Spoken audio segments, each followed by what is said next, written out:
తూర్పుగోదావరి జిల్లాలో జరుగుతున్న జన్మభూమి మా ఊరు కార్యక్రమంలో సీఎం చంద్రబాబు పాల్గొన్నారు. ఆ కార్యక్రమంలో ఆయన మాట్లాడుతున్నారు. లైవ్ చూద్దాం.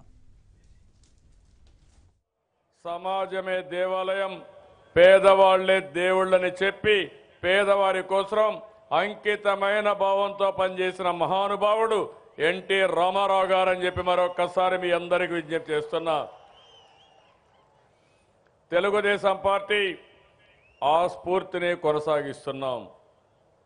కొనసాగిస్తాం కూడా. ఈరోజు ఆ రోజు ఏ విధంగా అయితే పేదవాళ్ల కోసం పనిచేశామో ఈరోజు కూడా అనునిత్యం ఈ ప్రభుత్వం పేదవాళ్ల కోసం పనిచేస్తున్నాం. ఒక ఆలోచన మీరు చేస్తే పెద్ద ఎత్తున సంక్షేమ కార్యక్రమాలు ఇచ్చాం. ఈ సంక్షేమ కార్యక్రమాలు ఇమ్మీడియట్గా ఉపశమనం ఇస్తాయి. అలాంటి కార్యక్రమాల్లో మీరు చూస్తే రూపాయి కేజీ బియ్యం 4 కేజీల నుంచి 5 కేజీలు పెంచడం, పండగల పూట కానుకలు ఇవ్వడం, ఇంకో పక్క కేంద్ర ప్రభుత్వం పేదవాళ్లపైన కనికరం కూడా లేకుండా చక్కెర కూడా తీయేస్తే కాదు మేమే పెడతామని 400 కోట్లైనా పర్వాలేదు, ఎంతైనా పర్వాలేదు, ఈ పేదవాడు ఆనందంగా ఉండాలని చక్కెర కూడా కొనసాగించాం. పప్పు ఇస్తున్నాం. ఇంకో పక్క పండుగల పూట డబ్బులుండేవాడు పప్పన్నం చేసుకుని పండుగ చేసుకుంటారు. కానీ పేదవాడు మాత్రం బిక్కుమంటూ నిరుత్సాహంతో బతుకుతారు. అందుకే నేను ఆలోచించాను, సంక్రాంతి కానుకిచ్చాం. పండగ పూట మీరు పిండి వంటలు చేసుకోవడే కాదు, అవసరం అయితే డబ్బులుండే వాళ్ళకు కూడా నెయ్యితో భోజనం పెట్టాలని, మీ వంట పెట్టాలని ఈరోజు ఈ కార్యక్రమానికి శ్రీకారం చుట్టాం. ఒక స్ఫూర్తిదాయకంగా ముందుకు పోయాం. ఈ విషయం మీరు గుర్తుపెట్టుకోవాల్సిన అవసరం ఉంది. ఇంకో పక్కన మీరు ఒకసారి చూస్తే ఈరోజు ఒక జీవిత చక్రం, పిల్లలు పుట్టినప్పటి నుంచి చనిపోయే వరకు మీకు చేయూతనివ్వాలని ఈ ప్రభుత్వం ఆలోచిస్తున్నాం. అందుకని గర్భిణీ స్త్రీ ఇప్పుడే నేను చూశాను, గర్భిణీ స్త్రీ గర్భం దాల్చినప్పుడు పౌష్టికాహారం ఇస్తున్నాం. అదే మరిగా తల్లి బిడ్డ ఎక్స్ప్రెస్ పెట్టి ప్రతి ఒక్క ఆడబిడ్డ సేఫ్ డెలివరీ చేసే విధంగా కార్యక్రమాలు చేపట్టి ఎక్కడ కూడా శిశు మరణం కానీ తల్లుల మరణం కానీ లేకుండా చేసే పరిస్థితికి వచ్చాం. అక్కడి నుంచి మీరు చూస్తే ఎలిమెంటరీ స్కూల్ నుంచి లేకుంటే అంగన్వాడీ నుంచి పౌష్టికాహారం పెడుతున్నాం. అదే మరి 1-2 కాకుండా స్కాలర్షిప్లు ఇచ్చాం, మధ్యాహ్న భోజనం పెడుతున్నాం. ఎవరన్నా విదేశాలకు పోవాలంటే విదేశ విద్యకు డబ్బులు ఇచ్చాం. పెళ్లిళ్ల కోసం పెళ్లి కానుక తీసుకొచ్చాం. ఎవరైనా ఆకస్మికంగా చనిపోతే చంద్రన్న బీమా తీసుకొచ్చాం. ఇంకో పక్క పేదవాళ్ళందరికీ, వృద్ధులు మీరు చూశారు, ఈరోజు పెన్షన్ అయితే 200 రూపాయల నుంచి 1000 రూపాయలు చేశాం. దివ్యాంగుల పెన్షన్ 500 నుంచి 500 చేశాం. ఇలాంటి అనేక కార్యక్రమాలు శ్రీకారం చుట్టాం. ఇంకో పక్క ఎస్సీ ఎస్టీలుంటే ఇబ్బందులు ఉన్నాయని వాళ్ళకు కూడా ఒక పక్కన 100 యూనిట్ల కరెంటు ఉచితంగా ఇచ్చాం. ఇది కాకుండా గ్రామాల్లో మీరు చూడండి, అన్ని గ్రామాల్లో సిమెంట్ రోడ్లు వచ్చాయి, ఎల్ఈడి బల్బులు వచ్చాయి, మరుగుదొడ్లు కట్టించాం, గ్యాస్ ఇచ్చాం. ఒకప్పుడు కరెంటు వచ్చేది కాదు, ఈరోజు కరెంటు నిరంతరం వచ్చేట్టుగా కరెంటు ఇచ్చాం. ఇంకో పక్కన ఇంటింటికి త్రాగునీరు కోసం ఒక కార్యక్రమాన్ని చేపట్టి 2 సంవత్సరాల్లో కొళ్ళాయి ద్వారా ఇంటికి నీళ్లు ఇస్తున్నాం. డ్రైనేజ్ వ్యవస్థకు శ్రీకారం చుట్టాం. ఇంకో పక్క కాకినాడలో మీరు చూస్తే కాకినాడని ఒక స్మార్ట్ సిటీగా రూపొందిస్తున్నాం. నేను ఒకటి హామీ ఇస్తున్నా, రాష్ట్రంలో 4 అగ్ర నగరాల్లో మన కాకినాడ ఒకటిగా ఉంటుంది. అన్ని నగరాల కంటే కాకినాడ ఒక సుందరమైన నగరం, బ్రహ్మాండమైన లేఅవుట్. ఇది స్ట్రైట్ రోడ్స్ ఉన్నాయి. ఈరోజు ఇక్కడ ఆర్థిక వ్యవస్థలో ముందుకు పోవాలని కాకినాడని ఒక స్మార్ట్ సిటీగా రూపొందించే కార్యక్రమానికి శ్రీకారం చుట్టాం. ఈరోజు 6వ విడత జన్మభూమిలో మీరు చూస్తే పేదరికంపై గెలుపు సంక్షేమ పథకాల మార్గదర్శిని తీసుకొచ్చాం. దీనివల్ల ఎన్ని కార్యక్రమాలు ఉన్నాయో మీకందరికీ ఒక అవగాహన వస్తుంది.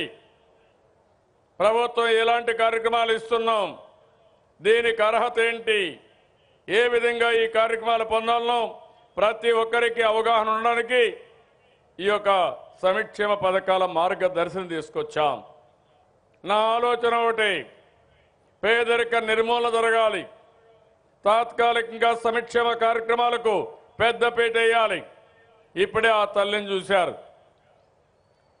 పిల్లలు పేదరికంలో ఉన్నారు, సరిగా చూడలేరు, వయసు రీత్యా ముసలివాళ్ళు అయ్యారు. అదే సమయంలో అనారోగ్య సమస్యలు వెంటాడుతున్నాయి, ఆర్థిక ఇబ్బందులు వెంటాడుతున్నాయి. అందుకే నేను ఇచ్చే 1000 రూపాయల వల్ల ఆ తల్లి పిల్లలు సరిగా చూసుకుంటున్నారు, మందులు కొనుక్కోగలుగుతా ఉంది. కనీసం చివరి దశలో కష్టాలు తగ్గించి ఆనందంగా బతికే జీవితానికి శ్రీకారం చుట్టింది. అదే 1000 రూపాయలు లేకపోతే రాజీ పడేవాళ్ళు, కానీ కష్టపడేవాళ్ళు. అదే ఈ ప్రభుత్వం యొక్క సిద్ధాంతం అని చెప్పి కూడా నేను మీకు తెలియజేస్తున్నా. నా ఆలోచన మీ అందరూ గుర్తుపెట్టుకోవాల్సిన అవసరం ఉంది. ఈరోజు సంక్షేమ కార్యక్రమాల్ని పూర్తిగా తీసుకెళ్ళాం. మీ ఖర్చు తగ్గించడానికి అనేక కార్యక్రమాలు తీసుకున్నాం. ఈరోజు హాస్పిటల్లో ఒకప్పుడు పోతే ఏదైనా మీరు టెస్టులు చేయించుకోవాలంటే వందల వేల రూపాయలు కట్టేవాళ్ళు. ఎక్కడా బాధ లేకుండా అన్ని ప్రభుత్వ ఖర్చులతోనే ప్రతి ఒక్క హాస్పిటల్లో ఉచిత వైద్య పరీక్షలు ప్రారంభించాం. మీ ఆరోగ్యం కోసం అన్ని హాస్పిటల్ని ప్రక్షాళన చేశాం. 22 సర్వీసుల్ని 22 ఏజెన్సీలు పెట్టి ఎక్కడికక్కడ మెరుగైన ఫలితాలు తీసుకొచ్చాం. ఇంకో పక్క ఊర్లకు కూడా ఈ యొక్క మొబైల్ హెల్త్ క్యాంపులు పంపించాం. పేదవాళ్ళకి ముఖ్యమంత్రి ఐ కేంద్రం ద్వారా కంటి పరీక్షలు చేపిస్తున్నాం. పట్టణ ప్రాంతాల్లో ఉండే ఆరోగ్య కేంద్రాలను ఆధునీకరణ చేసి కార్పొరేట్ హాస్పిటల్కి ఇచ్చి సర్వీస్ స్టాండర్డ్స్ పెట్టి మీకు ఎక్కడికక్కడ మెరుగైనటువంటి ఆరోగ్య వసతులు. ఇంకో పక్క ఎక్కడ కూడా రాజీ పడకుండా ముందుకు పోయాం. ఈరోజు ఎన్టీఆర్ వైద్య సేవ ఉంది. 1200 రోగాలు కవర్ చేస్తున్నాం. 2,50,000 పెట్టాం. ఇప్పుడు మళ్ళీ ఆలోచించాను, ఇది చాలదు, రాబోయే సంవత్సరం నుంచి 5 లక్షల రూపాయలు మీ వైద్య ఖర్చులకి ఇస్తున్నానని చెప్పి కూడా నేను మీకు తెలియజేస్తున్నా. అది కాకుండా ఇంకా పెద్దగా సమస్యలు వస్తే ముఖ్యమంత్రి సహాయ నిధి కింద సహాయం చేస్తున్నాం. ఇలాంటి ఇంకో పక్కన మీరు చూస్తే ఎవరైనా గర్భిణీ స్త్రీలు ప్రభుత్వ హాస్పిటల్లో కాకుండా ప్రైవేట్ హాస్పిటల్లో కూడా ప్రసూతి చేసుకునే అవకాశాలు కల్పించాం. అంటే నా ఆలోచన, మీకు నచ్చిన చోట నచ్చిన డాక్టర్ ద్వారా మీకు కావలసిన వైద్య సౌకర్యాలు కల్పించాలి, మీ ఆరోగ్యాన్ని మెరుగుపరచాలనే ఉద్దేశంతో ముందుకు పోతున్నాం. ఇంకో పక్క మీరు ఒకసారి చూస్తే ఈరోజు ఇన్ని అభివృద్ధి కార్యక్రమాలు చేస్తున్నాయి, మీలో తృప్తికరంగా ఉండాలనే ఉద్దేశంతో నేను ఒక పెద్ద కార్యక్రమానికి శ్రీకారం చుట్టి ఎక్కడికక్కడ మీ దగ్గరనే ఫోన్ల ద్వారా సమాచారం తెప్పిస్తున్నాను. ఈరోజు మీరు చూస్తున్నారు, ఒక పెన్షన్ ఇస్తే IVRS కాల్ వస్తుంది. ఒక రేషన్ తీసుకుంటే IVRS కాల్ ద్వారా అడుగుతున్నాం. ప్రతి ఒక్కటి మీరు చూస్తే అనేక సేవలు, 1-2 కాదు. ఈరోజు మీరు ఇక్కడ చూసినప్పుడు ఓవరాల్గా మీ సాటిస్ఫాక్షన్ ఎట్టుందో తెప్పిస్తున్నాం. రాష్ట్రంలో 75% ఉంటే, జిల్లాలో 75% ఉంటే, ఈ నియోజకవర్గంలో 80% సాటిస్ఫాక్షన్ లెవెల్ ఉంది. ఇది గర్వకారణం, చాలా సంతోషం. ఇంకో పక్క ఆదరణ టూల్స్ అయితే రాష్ట్రంలో 83 ఉంటే జిల్లాలో 82 ఉంటే ఇక్కడ 86% ఆదరణ పైన సాటిస్ఫాక్షన్ లెవెల్ ఉంది. నేను అందుకనే ఇక్కడే ఉదయలక్ష్మి గారు ఉన్నారు, వారికి ఒక ఆదేశాలు ఇచ్చాను. రేపు ఎక్కడైనా సరే ఆదరణ టూల్స్ కూడా ప్రభుత్వ ఖర్చుతో నేరుగా మీ ఇంటికి తీసుకొచ్చి మీకు అప్పజెప్పే బాధ్యత చేస్తున్నాం. ఒక్క పైసా రవాణా ఖర్చులు లేకుండా. కొంతమందికి ఇప్పుడే మీరు చూశారు, గేదెలు ఇప్పించాం, ఆవులు ఇప్పిస్తున్నాం. దానికి కూడా మీరు చూస్తే బయట నుంచి తీసుకొచ్చి ఆ గేదెలు ఒక వారం మార్కెట్ యార్డ్లో పెట్టి ప్రభుత్వమే గడ్డేసి దానికి కావాల్సిన ఆహారం అంతా ఇచ్చి కడాను ఫాడర్ ఇచ్చిన తర్వాత ఎంత పాలు ఇస్తుందో అవన్నీ టెస్ట్ చేసి తర్వాత బెనిఫిషరీకి ఇస్తున్నాం. అంటే ఇదే కాదు, మళ్ళీ దానా కింద 50% సహాయం చేసే కార్యక్రమానికి శ్రీకారం చుట్టాం.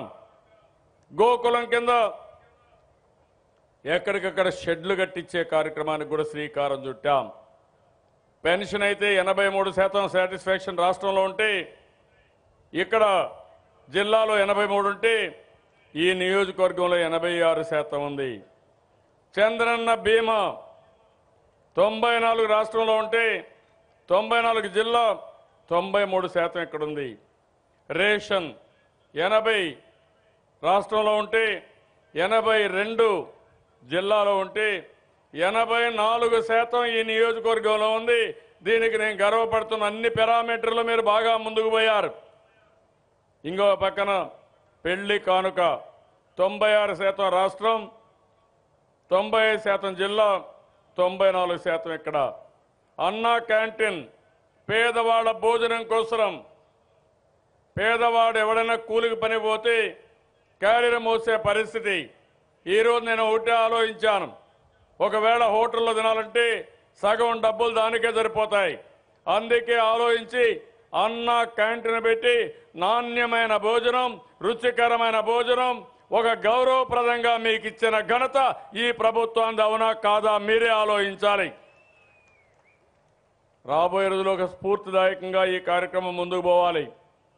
350 అన్నా క్యాంటీన్లు పెడుతున్నాం.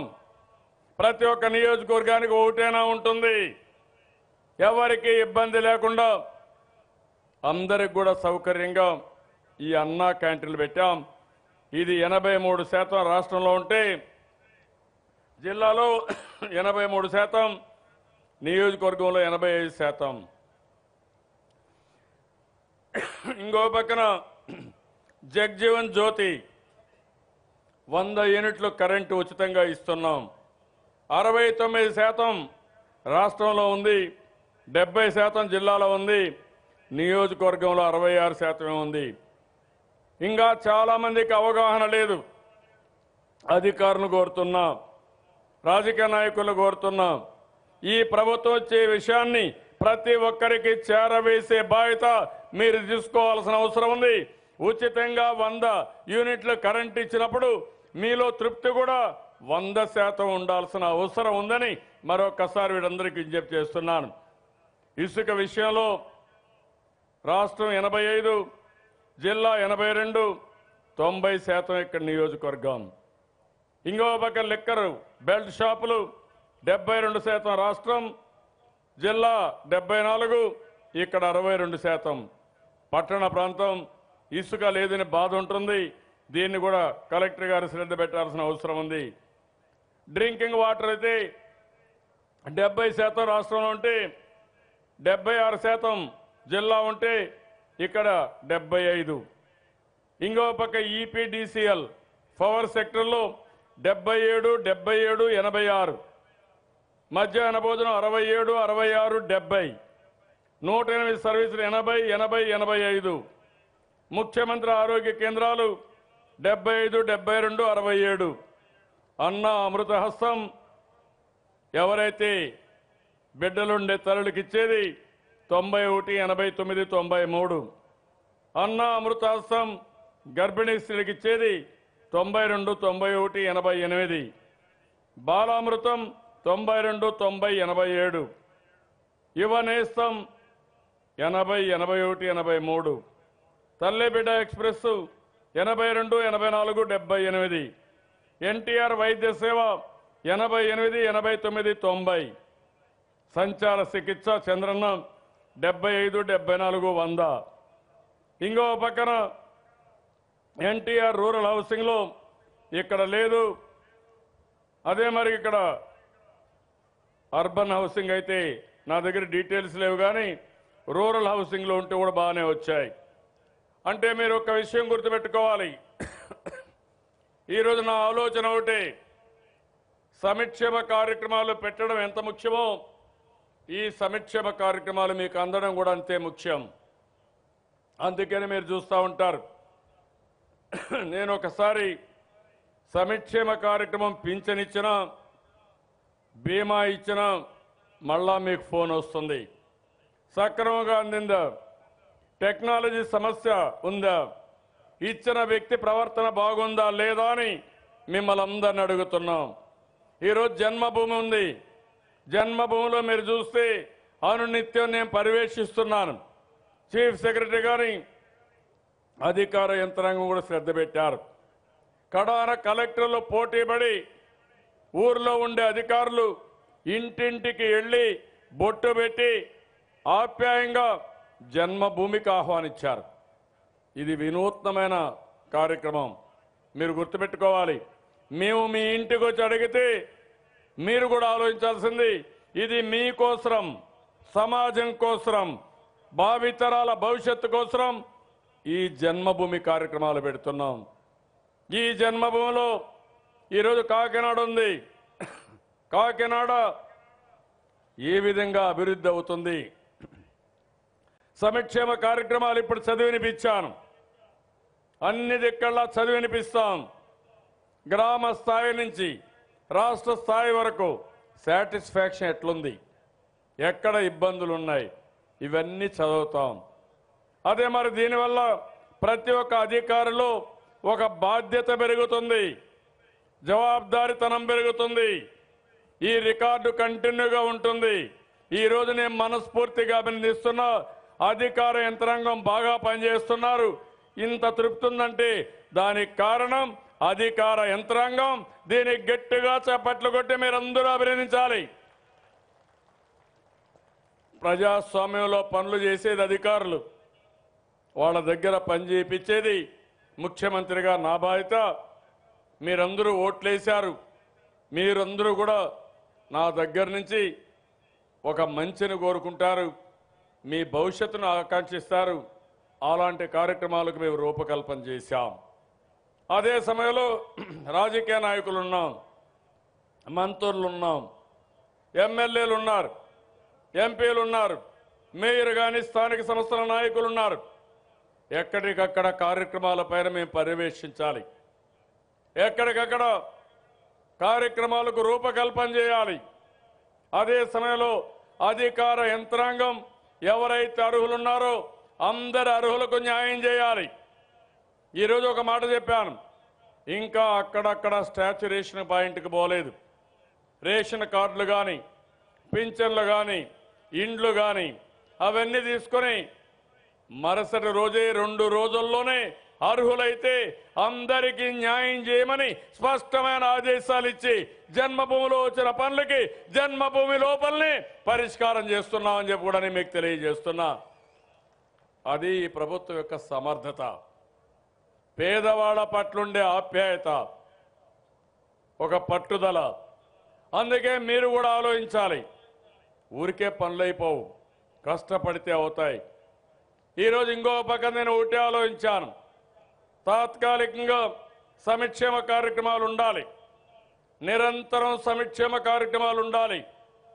అదే సమయంలో దీర్ఘకాలిక ప్రయోజనాలు కూడా కాపాడాలి.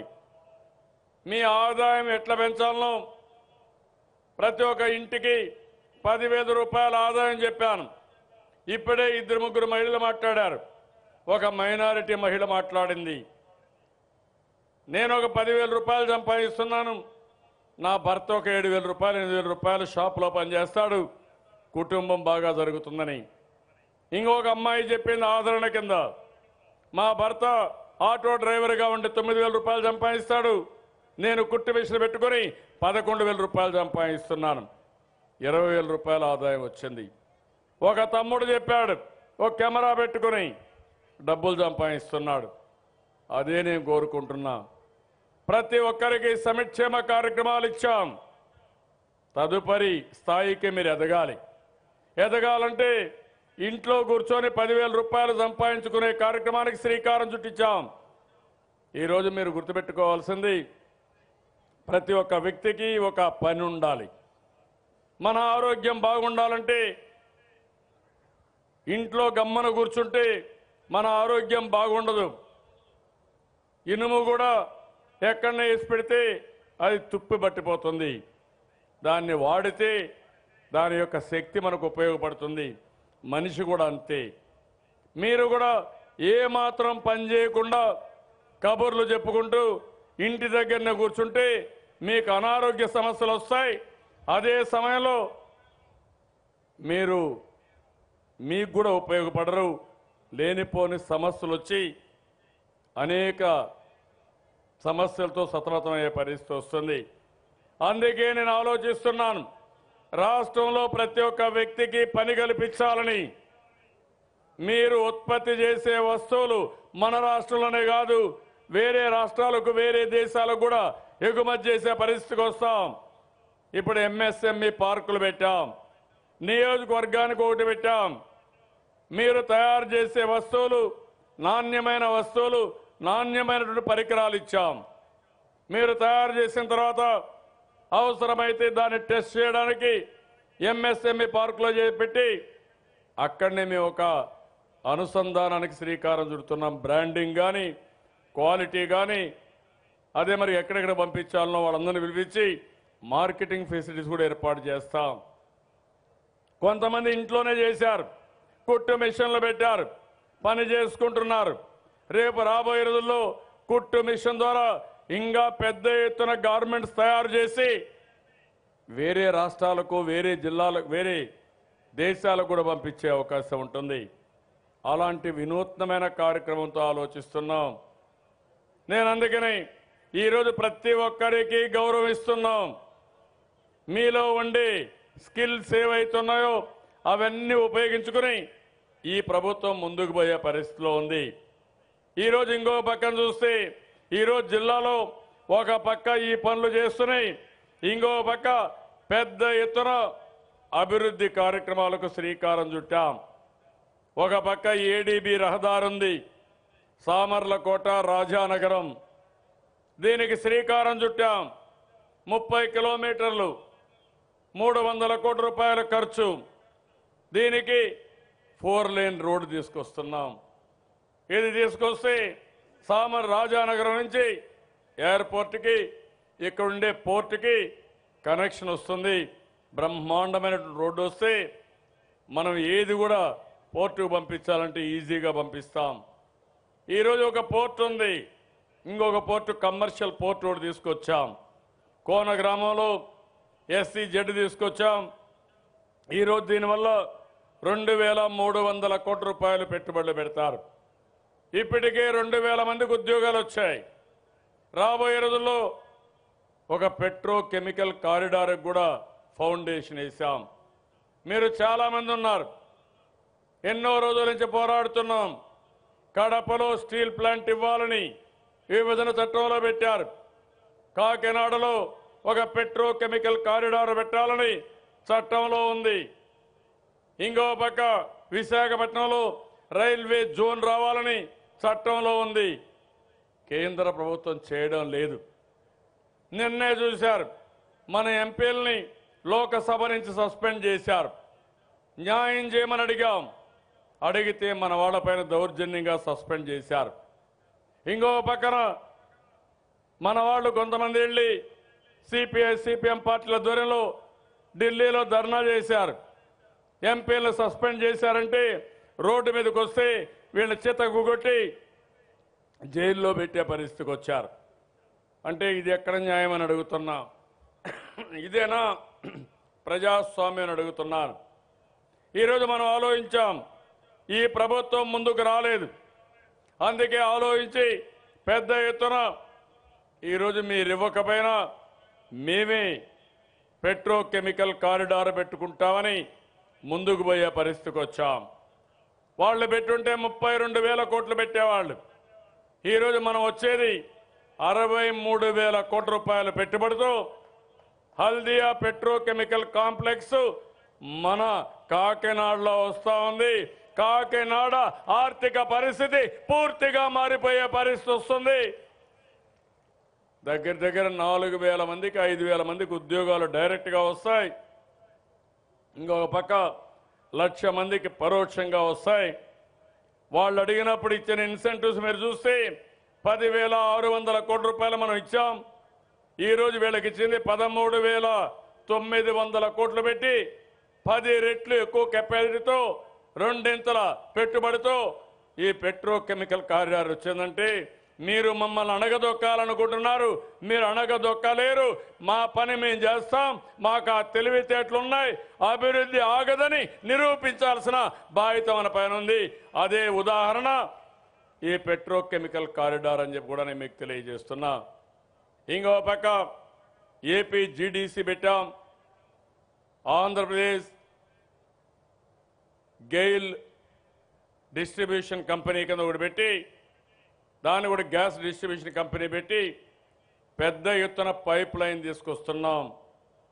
గ్యాస్ అంతా ఇండ్లకి ఇవ్వాలంటే పిఎన్జీ కింద, ఫ్యాక్టరీకి కానీ వాహనాలకు ఇవ్వాలంటే ఎల్ఎన్జీ కింద ఇస్తే ఇప్పుడు ఉండేదానికంటే 30% తక్కువ ఇచ్చే అవకాశం ఉంటుంది. సముద్రంలో గ్యాస్ వస్తూ ఉంది. ఈరోజు మన సముద్రంలో వచ్చే గ్యాస్ మన అవసరాలకు ఉపయోగించుకోవాలి. మనమే ఇక్కడ నీళ్లు ఇస్తున్నాం. ఇక్కడనే మనం అన్ని కూడా వస్తువులు ఇచ్చాం. కానీ ఇక్కడ ఉండే గ్యాస్ వేరే రాష్ట్రాలకు తీసుకుపోతే ఈ రాష్ట్రానికి ఉపయోగపడకపోతే మనం ఎందుకు సహకరించాలని అడుగుతున్నాం. మన రాష్ట్ర అభివృద్ధికి వీళ్ళు సహకరించడం లేదు. అలాంటిది ఈరోజు ఓఎన్జీసీ కూడా నష్టాలు వచ్చే పరిస్థితి వచ్చింది. గోదావరి గ్యాస్ కంపెనీ ఉంటే అందులో నష్టాలు వస్తే ఆ నష్టాలున్న కంపెనీ ఓఎన్జీసీ కొనుక్కొని